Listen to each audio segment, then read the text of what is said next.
Grande est notre joie de vous savoir nombreux à suivre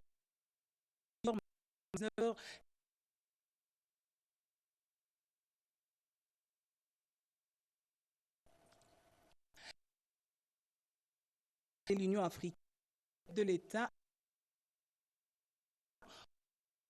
C'est ministre Dassa figure le contre-parole Katembwe. Le président de la République tient à ce que l'imam Kinshasa, miroir de notre pays, reflète l'ordre, la paix et les sens de responsabilité. Conscient de l'importance, cadre et la dignité de nos concitoyens, il a rappelé avoir personnellement lancé le 10 octobre 2020 le programme Kinto, un projet ambitieux d'assainissement de la ville de Kinshasa.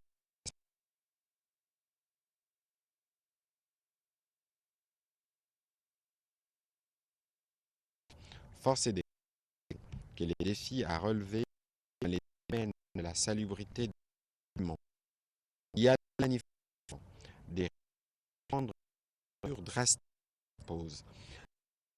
Cadre d'une priorité, engagement relâche notre capitale, une ville vivable, digne du prestige de notre perspective. Il en a appelé à un sursaut d'orgueil collectif. La lutte pour un environnement propre ne peut être la place du seul gouvernement.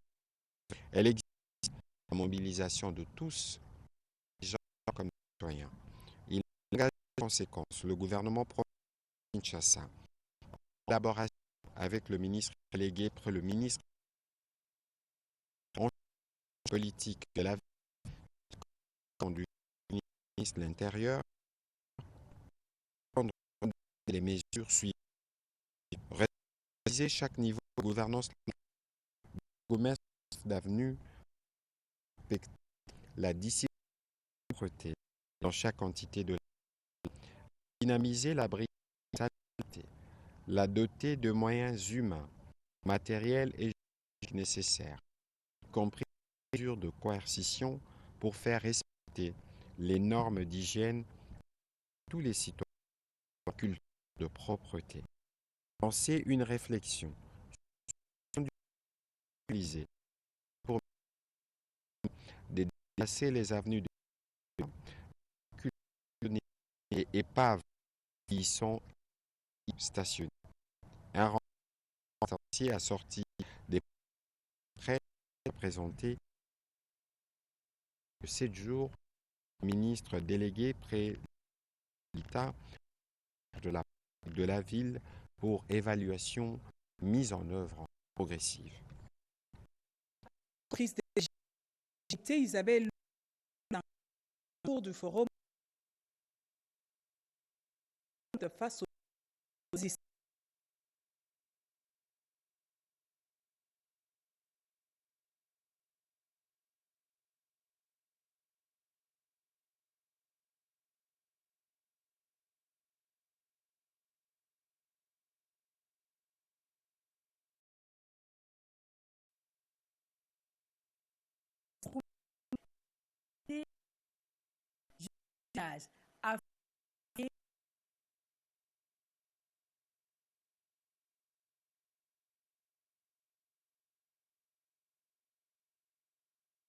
Pour elle, cette structure doit être renforcée en moyens humains, logistiques et financiers dans une logique de multisectorialité. Ces propositions ont trouvé écho favorable au sein du gouvernement, notamment lors du dernier conseil de ministres où elles ont été saluées comme des solutions viables pour rendre Kinshasa plus vivable. Les gouverneurs de la ville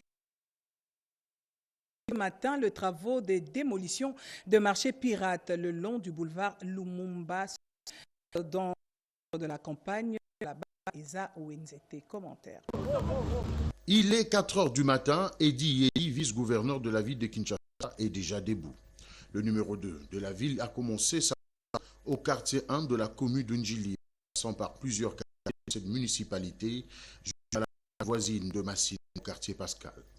Cette démarche a consisté à sensibiliser la population au respect de la propriété publique. Le boulevard Lumumba s'est vu à l'occasion débarrassé de marchés pirates et parkings de fortune.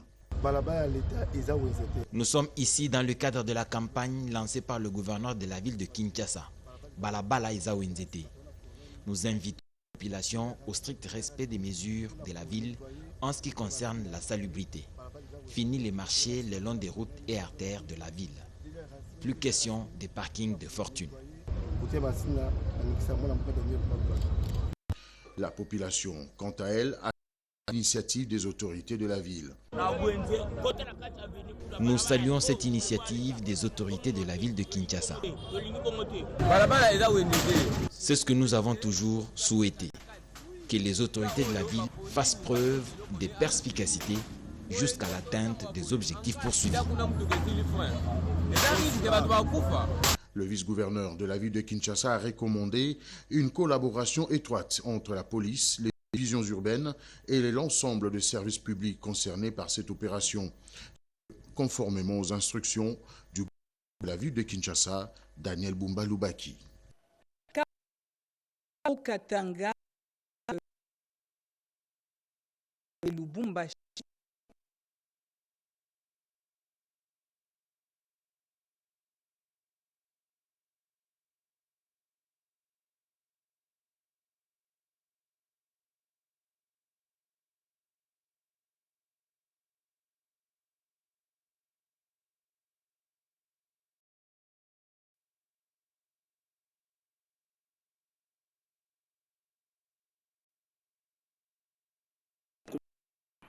(6 km 130) à partir de l'avenue menant vers la prison de la Kassapa jusqu'à la cour de sont constatés par les travaux. Selon les explications des infrastructures Jean-Paul Kweta Mumba, complété par le sous-directeur technique Papi Liwa Boiro, Martin Kazembe-Choula s'est rendu compte ici de la pose de la couche des bases et des durs avant la couche des roulements. L'autorité provinciale au quartier. Il s'agit ici d'une construction à neuf. L'heure est à la pose de la couche des à la construction des niveaux de part et d'autre, le tout sous 400 de longueur jusqu'à la route Kipushi, sans comme de Katouba. Le gouverneur intérimaire a l'avenue Upemba. 1 km de l'avenue a déjà été asphalté. Le 1 km en préparation, construction assainissement du les au niveau du noté, la chaussée a été réduite et passée de 2 à 4 bandes. Kazembe Choula et sa suite vont boucler par l'avenue de la commune de Roi.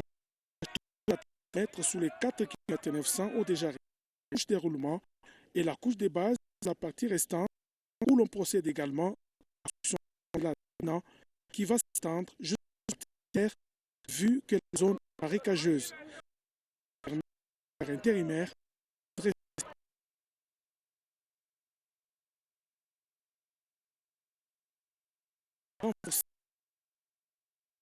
et rend accessible plusieurs pays, la capitale du cuivre. L'économie a rehaussé présence à l'inauguration du bâtiment entrepreneurial Kiwele dans de Lubumbashi. Plusieurs autorités politico-religieuses étaient présentes à cette cérémonie. Le haut patronage du gouvernement de province, représenté par la ministre de l'économie Lorraine Lusamba, de développement et entrepreneuriat congolais, avec à sa tête le DGAI Mathieu Chibumbu, a inauguré ce 25 juillet l'UB entrepreneurial pour l'espace Okatongé. Fait dans le but de faire des jeunes Congolais des millionnaires, comme le souhaite le président Félix-Antoine Tshisekedi Tshilombo, continuera désormais les jeunes à faire de leurs rêves des projets d'entreprise, comme le dit le DGAI Mathieu Chibumbu.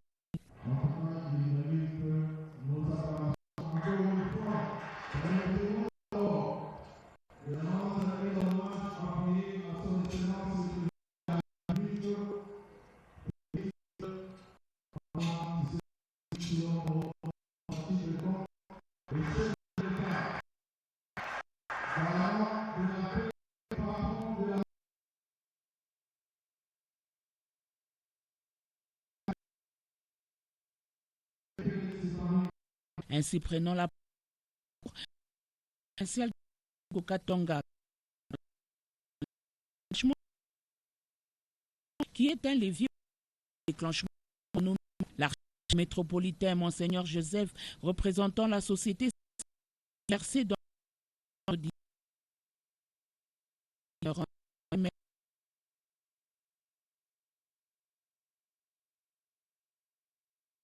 intérim patrimoine. C'est par une visite de stand que s'est clôturée cette journée dans C'est une campagne contre le tribalisme qui est arrivée à sa deuxième phase. Vision Fachi rénovée près de Vivre Ensemble, espace Katanga. Cédric Enia nous en dit plus dans ce reportage. Oui au sentiment de l'État-nation autour des idéaux communs. Le Haut-Katanga, la République démocratique du Congo, vivre joue un rôle pour cimenter cette unité nationale derrière les chefs d'État Félix-Antoine Tshisekedi. Vision Fachi rénovée et faire des lances contre le tribalisme, quelle que soit la forme ou la dimension. C'est dans ce contexte qu'il est adressé aux lois en les exhortant à faire du vivre ensemble au pays. Ne pas céder aussi les politiciens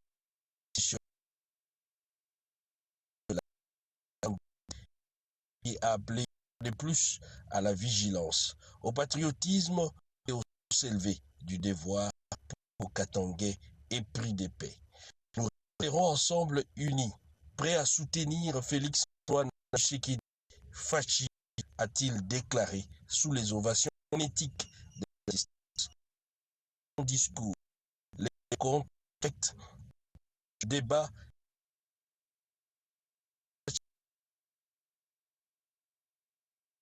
et la proximité du anglais d'or. L'activité va se poursuivre, même aux confins du Haut-Katanga, y compris dans l'urbano-rural. Le pour cristalliser cette tenance à une nation et mettre fin au tribalisme.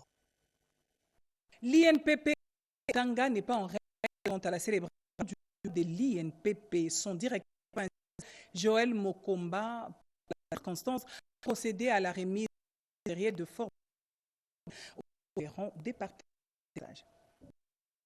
Du Conseil universel de l'Institut national, les réformes lancées par le directeur Joël Mokomba ont présenté l'INPP. Le directeur provincial Joël Mokomba est revenu sur l'historique de l'INPP et sa mission primordiale qui est la formation professionnelle des populations.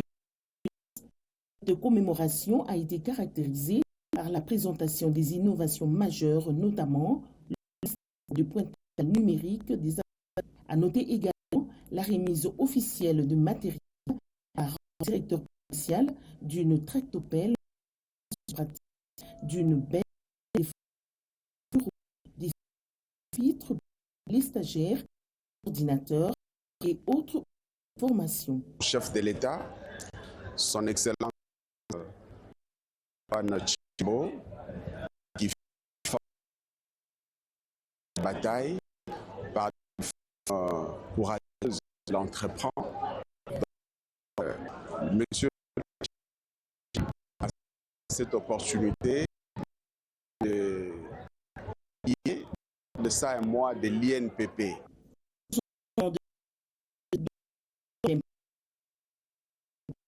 Centrale du de compétences et de l'emploi.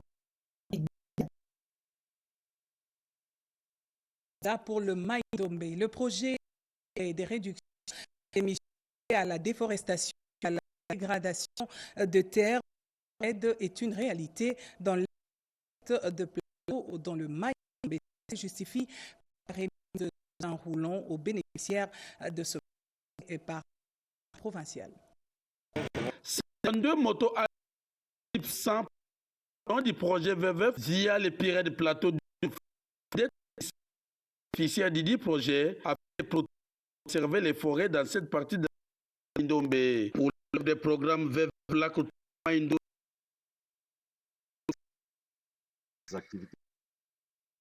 Nous avons une espèce, le bonobo, qui est une espèce endémique, qui trouve avec l'évaluation de 1000 individus de bonobo qui sont. Alors la particularité de cette zone est le fait que les bonobos sont conservés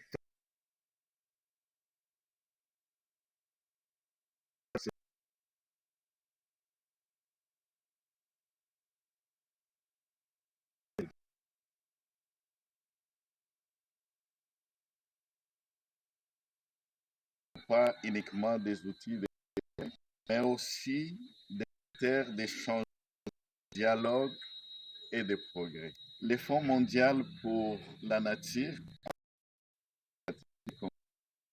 engagé à vous.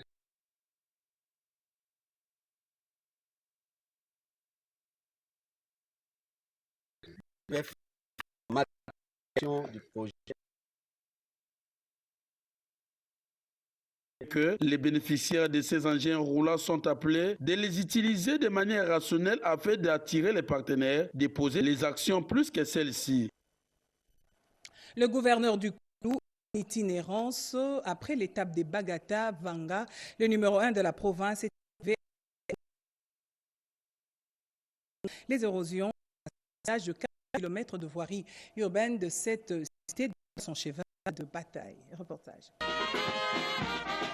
Dans le cadre d'une mission d'itinérance dans la province du Koulou après les territoires de Bagata, la mission protestante Vanga, le gouverneur Philippe Akamitou Nandolo est arrivé à Boulungu ce jeudi dans les après-midi. La population de ce territoire accueille digne d'un représentant de l'État. Lors de son audition, Akamitou Nandolo Philippe a fait partie de la 13e conférence de gouverneurs qui se tiendra à Bandundu en décembre prochain. Le gouverneur a par la même occasion invité ses administrés de cette partie de la province à soutenir le président de la République Antoine Tshisekedi de la paix sur toute l'étendue du territoire national.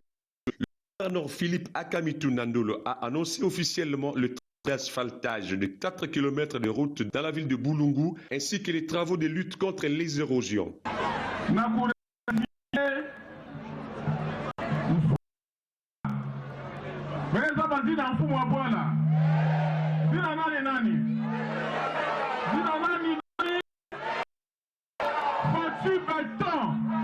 Je suis informé des problèmes de tête des érosions qui menacent la ville de Boulungu comme ailleurs. Conscient de la situation, j'ai créé le fonds d'assainissement et de lutte contre les érosions dans la province du Kwilu. Après Boulungu, le gouverneur Akamituna poursuit son périple à Kikwit à la tête d'une forte délégation dont les députés provinciaux. Les médecins et autres experts du secteur ont été réunis au sein du Centre national de santé communautaire séjourne à Bandundu-Ville pour une campagne de sensibilisation contre la trypanosomiase, maladie du sommeil devenue endémique. La délégation a fait part de cette mission au vice-gouverneur. Dans le cadre de la lutte contre la maladie du sommeil, une équipe d'experts de l'ONG Centre national de recherche sur la santé communautaire a récemment fait son arrivée à Bandundu. Cette mission vise à sensibiliser les autorités locales et la population sur la maladie endémique qui touche plusieurs régions de la République démocratique du Congo. Les experts composés des médecins, des chercheurs et des spécialistes en santé publique ont été accueillis par le gouverneur intérimaire du Kwilu, Blanchard Malutama. Au cours de cette mission, le chef de la délégation a souligné l'importance de la collaboration entre les autorités locales et les organisations non gouvernementales pour lutter efficacement contre la maladie du sommeil. Pour le gouverneur Philippe Akamitou Nandolo en mission, son intérimaire Blanchard Malutama a exprimé sa gratitude envers l'ONG CNRSC pour son engagement et a promis de soutenir toutes les initiatives visant à améliorer la santé des habitants de la province. Signalons que la maladie du sommeil causée par les parasites Trypanosoma brisei peut entraîner des complications graves si elle n'est pas traitée à temps. Les experts de l'ONG CNRSC prévoit de mener des campagnes de sensibilisation, de dépistage et de formation pour le personnel médical local afin de renforcer les capacités de la province dans la lutte contre la maladie. Les prochaines étapes incluront des ateliers de formation et des campagnes de sensibilisation dans les zones les plus touchées par la maladie du sommeil avec l'espoir de réduire significativement le nombre de cas dans la région. Améliorer la prise en charge de malades atteints du sida au stade avancé, c'est le but de ces nouveaux projets d'appui aux malades à la phase la plus tardive de l'infection à VIH. Le directeur plutôt régional de DNDI a sillonné les différentes formations médicales bénéficiaires de ces projets pour s'imprégner des urgences. Le projet Impact Fort VIH, consacré à l'amélioration de la prise en charge des personnes atteintes du VIH au stade avancé, déjà lancé à Kinshasa par l'Organisation des recherches médicales, Initiative Médicaments contre les maladies négligées, DNDI, en collaboration avec les ministères de la Santé, vise la réduction des cas de décès du sida, également renforcer le dépistage précoce et l'orientation des patients vers les structures de santé pour une prise en charge correcte. Dans le cadre de la mise en œuvre de ce projet, le directeur régional du bureau de DNDI RDC a visité différentes formations médicales bénéficiaires de l'appui de son organisation, notamment le centre de santé Kimia dans la commune de Kintambo. Le fait qu'on a décentralisé la prise en charge au niveau des SPOCS, ça veut dire les centres de santé, ça permet aux patients d'être à proximité des centres qui prennent en charge le sida avancé. Et plus le diagnostic est précoce, plus la prise en charge est bonne. Nous travaillons avec les communautaires, ça veut dire qu'il y a des associations, n'est-ce pas, qui sont fonctionnelles, avec qui nous collaborons pour faire de sorte que nous soyons plus proches des patients. Le directeur du centre de santé Kimia a exprimé sa satisfaction. L'apport de DNDI est très significatif parce que nous a disponibilisé les intrants, nous a disponibilisé les moyens de transport. DNDI a disponibilisé les médicaments pour nos frères et nos sœurs qui sont malades. Et sans cet apport, la prise en charge serait très compliquée. Ce projet de 3 ans, débuté au mois de juin 2025 dans 9 zones de santé de Kinshasa, s'étendra sur l'ensemble de la République.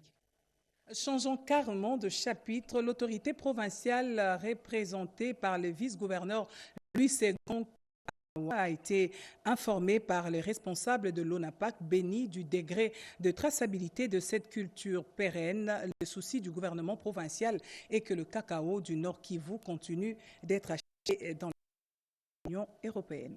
Que faire pour que les cacao République démocratique du Congo et précisément au Nord Kivu ne soit pas frappé de la mesure d'interdiction sur les marchés européens d'ici fin décembre prochain? La question était au menu des échanges qu'a eu le vice-gouverneur du Nord Kivu, le commissaire divisionnaire Louis Ségon Karawa, avec la directrice de l'Office national des produits agricoles ONAPAC, secteur de Béni, ce vendredi 25 juillet 2025. Madame Alphonsine Sivialeana a à l'occasion, présenter les consultants de l'ONAPAC à l'autorité provinciale avant de rassurer du niveau de traçabilité du cacao produit au Nord Kivu. Avant 31 décembre, nous avons un moratoire d'une année que l'Union européenne, qui est le grand consommateur de nos produits, il nous a donné pour montrer réellement si nos produits ne sont pas issus de la déforestation et si nos produits sont traçables. C'est pour cela qu'on doit y aller avec les polygones au niveau des champs. On saura tel champ, on doit visualiser les champs qui ne sont pas déforestés. Nous sommes sûrs que, parce que même le peu qu'on a démontré à l'autorité, on sait qu'on est dans le bon trait pour y arriver. Mais c'est avec la synergie de tout le monde, que ce soit le gouvernement, les planteurs, tout le monde dans la filière, on doit se mettre ensemble pour y arriver. Et nous sommes sûrs qu'on doit montrer quand même, peut-être publication partielle, le niveau où la RDC se trouve par rapport aux défis de l'Union européenne. Pour rappel, à la fin de l'année 2025, l'Union européenne menace de ne plus acheter les cacao provenant des champs ayant subi la déforestation.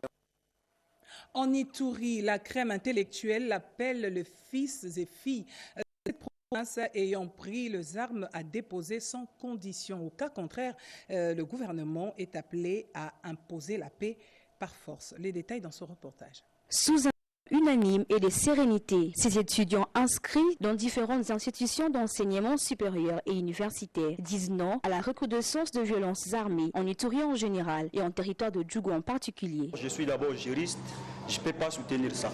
Pour prendre le pouvoir, il y a un devoir légal qu'on doit suivre. Ce n'est pas par les armes. Nous déplorons vraiment cette situation parce que ça gangrène notre pays. J'aimerais juste interpeller la jeunesse qui s'est bien décidé de prendre l'arme. Ces choix, ce n'est pas un choix judicieux. Le corps scientifique dans cette province appelle les groupes armés à déposer sans condition les armes. Nous, en tant que parents, en tant que responsables, nous allons seulement leur demander de déposer les armes et qu'ils puissent chercher plutôt le bien-être de leur communauté et de différentes communautés. Nous interpellons directement notre gouvernement congolais de prendre toutes les dispositions pour mettre fin le plus tôt possible à cette rébellion qui menace aujourd'hui la situation sécuritaire dans la province de l'Ituri. Ces différents appels d'opposition à la violence armée en territoire de Djougou interviennent après ceux de taximens, motos, jeunes et autres couches sociales. Obtempérés à tous, renforceront sans doute la vision du chef de l'État, Félix Antoine Tshisekedi Tshilombo, ici en Ituri. Et c'est le commandant des opérations et gouverneur militaire de l'Ituri, le lieutenant-général Boyanka Chamadjoni, qui matérialise cette vision. Le sénateur honoraire et notable iturien Tibasimba Mbogemu estime que la crise sécuritaire en Ituri mérite d'être inscrite à l'ordre du jour des prochaines négociations de paix à Doha. Reportage. La situation sécuritaire que traverse actuellement la province de l'Ituri mérite une attention particulière à tous les niveaux afin de sauver cette partie du pays menacée par les activités criminelles de groupes armés. C'est pourquoi une prise de conscience des fils et filles de l'Ituri s'impose pour privilégier résolument la voie de la paix. C'est en ces termes que le sénateur honoraire Tibasimba Mbogemu Atenyi s'est adressé à la population dans un message rendu public ce vendredi à Bunia pour l'ancien deuxième vice-président du Sénat de la RDC. La question de l'Ituri doit impérativement être intégrée dans les négociations prochaines du processus de Doha. Nous condamnons fermement cette flambée gratuite de la violence et de la haine. Notre pensée va surtout vers les victimes à qui nous présentons à la fois notre profonde compassion et nos condoléances les plus attristées. Nous appelons les groupes armés à tenir à leurs engagements maintes fois réitérés, dont ceux de Aru 2, à savoir notamment cesser les massacres des populations civiles, cesser les hostilités, se dépouiller des armes et effets militaires et s'engager dans le processus du désarmement. L'Ituri fait partie des entités devant être prises en compte dans la recherche d'une solution urgente et définitive. En sa qualité de notable iturien, l'honorable Tibasimba Mbogemu Atenyi ne cesse d'œuvrer en faveur de l'Ituri et de la cohabitation pacifique entre toutes les communautés ethniques de la province tout au long de son parcours politique. L'archevêque Jibaya Mampia, président de la plateforme de confession religieuse, a sensibilisé la population à s'approprier du processus de paix des USA et des Doha. Le point avec Rodé Panda. L'Église de réveil au Congo et les confessions religieuses réaffirment leur soutien au processus de paix et tout contact visant le bien-être du peuple congolais et la protection de ses ressources initiées par le gouvernement de la République dans une formule magique de la diplomatie agissante impulsée par le chef de l'État Félix Antoine Tshisekedi. Ils l'ont réitéré à plusieurs occasions au pays comme en dehors du pays et récemment lors de la prière pour le réveil du géant à l'esplanade du Palais du Peuple par la bouche de son représentant légal et président de l'RC, l'archevêque Évariste Jibaya Mampia. Il est temps de reconnaître que tout combat de libération a ce moment de satisfaction. C'est à ce juste titre que nous saluons et reconnaissons le mérite des victoires diplomatiques qui ont mobilisé le monde entier à être du côté du Congo et de condamner l'agression rwandaise. C'est un signe de témoignage de nous comme peuple que nous soutenons les actions de notre gouvernement. Nous ne pouvons pas manquer de remercier les pays membres du Conseil de sécurité à travers la résolution 2773. Partenaire privilégié des institutions établies et émissaire du chef de l'État, le président de la plateforme des confessions religieuses pense que tous les moyens sont bons pour préserver la souveraineté de la RDC. Notez que l'homme de Dieu avait prédit la victoire de la RDC à travers un deal entre les pays de Félix Tshisekedi et les USA. À partir de Kolwezi, il est possible d'obtenir le nouveau passeport biométrique congolais pour les requérants. La gouverneure de province, Fifi Masuka Saini, a lancé officiellement l'opération des captures.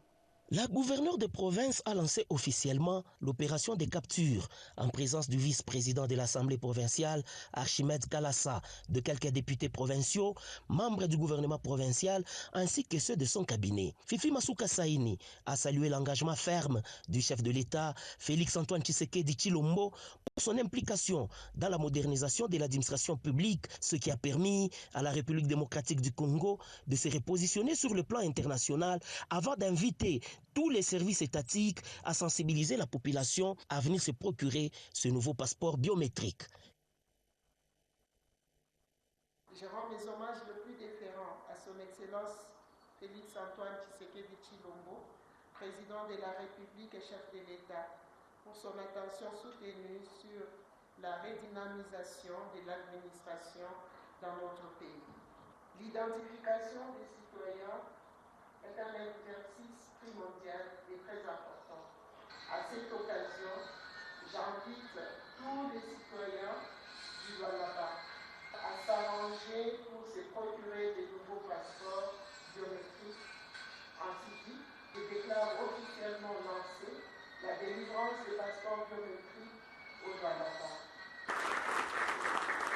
Alain Koji, chef de centre de capture des passeports au Lualaba, a tenu à remercier la chef de l'exécutif provincial pour les moyens mis à leur disposition qui ont permis au Lualaba d'être la première province à lancer cette opération de capture des nouveaux passeports biométriques après la ville-province de Kinshasa. L'enregistrement pour acquérir le nouveau passeport biométrique est désormais en ligne, a souligné le ministre provincial de l'Intérieur et Sécurité, Roy Kaumba Mayonde Philippe, qui a également remercié la chef de l'exécutif provincial pour la matérialisation de cette procédure.